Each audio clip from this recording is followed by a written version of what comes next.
안녕하세요. 사건사고TV 김진우입니다. 교통사고로 발목 골절 부상을 입는 경우 생각보다 많습니다. 이럴 때 합의금이 어떻게 산정되는지, 또 어떻게 하면 제대로 합의금을 받을 수 있을지 궁금하시죠? 그래서 오늘 영상에서는 자동차 보험 약관 기준으로 합의금이 어떻게 계산되는지 기본 항목 5가지를 중심으로 설명드릴게요. 가장 중요한 항목인 상실수익액은 다음 영상에서 따로 다룰 예정입니다. 사실 피해자 입장에서는 이 합의금이 어떻게 나오는지 알아야 누가 뭐라 해도 휘둘리지 않고 스스로 결정할 수 있거든요. 억울하게 사고를 당했는데 최소한 합의금이라도 제대로 받아야 좀 덜 억울하겠죠. 그럼 바로 설명드릴게요. 교통사고 발목골절 합의금 총 6가지 항목으로 나뉘는데요. 오늘은 이 중에 5가지를 먼저 보겠습니다. 위자료 휴업손해, 간병비, 그 밖의 손해배상금, 향후치료비를 살펴볼 거고요. 6번째 상실수익액은 다음 영상에서 별도로 자세하게 설명드릴게요. 첫 번째 위자료입니다. 정신적인 고통에 대한 보상인데요. 여기에는 부상 위자료와 후유장애 위자료가 있어요. 오늘은 부상 위자료만 볼게요. 이 위자료는 부상 정도에 따라 상위급수가 나뉘는데 1급은 200만원, 14급은 15만원 정도로 차이가 납니다.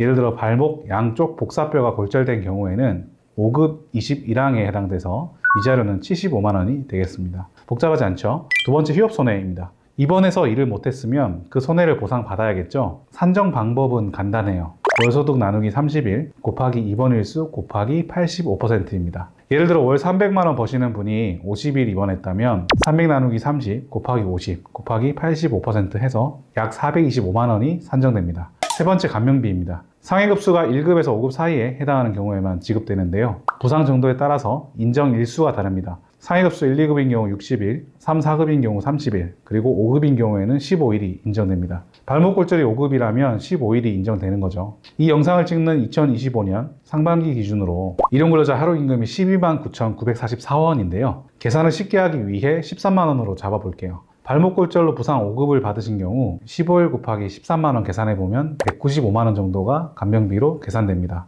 네 번째, 그 밖의 손해배상금입니다. 이건 병원 식사 안 했을 때 4,030원, 통원치료는 하루에 8,000원 인정됩니다. 예를 들어 퇴원 이후 통원치료를 10번 받으셨다면 8,000원 곱하기 10일 해서 8만원이 되겠죠. 다섯 번째, 향후치료비입니다. 이 향후치료비는 합의 후에도 치료가 필요할 걸로 예상되는 비용이에요. 예를 들어 수술 후 금속판이나 나사를 아직 제거하지 않은 상태라면 그 제거 비용이 포함될 수 있고요. 수술 흉터 등 사고로 생긴 흉터에 대한 성형수술 비용도 포함될 수 있습니다. 금속 내고정물 제거는 보통 150에서 250만원, 흉터 성형은 보통 1cm당 10만원에서 20만원 정도로 계산합니다. 혹시 이 부분에서 보험사와 분쟁이 있다면 해당 진료과에서 향후치료비 추정서를 발급받으시면 되겠습니다. 자, 이렇게 5가지 항목 정리해 봤고요. 여기까지는 그렇게 어렵진 않으시죠? 하지만 어려운 항목이 하나 있는데 다음 영상에서 설명드리겠습니다. 정말 중요한 상실수익액에 대해서 자세히 설명드릴게요. 교통사고 발목골절 합의금 문의사항 있으신 분들은 위 전화번호로 전화 주시거나 아래 영상 더보기 또는 고정 댓글에 있는 방법으로 문의 주실 수 있습니다.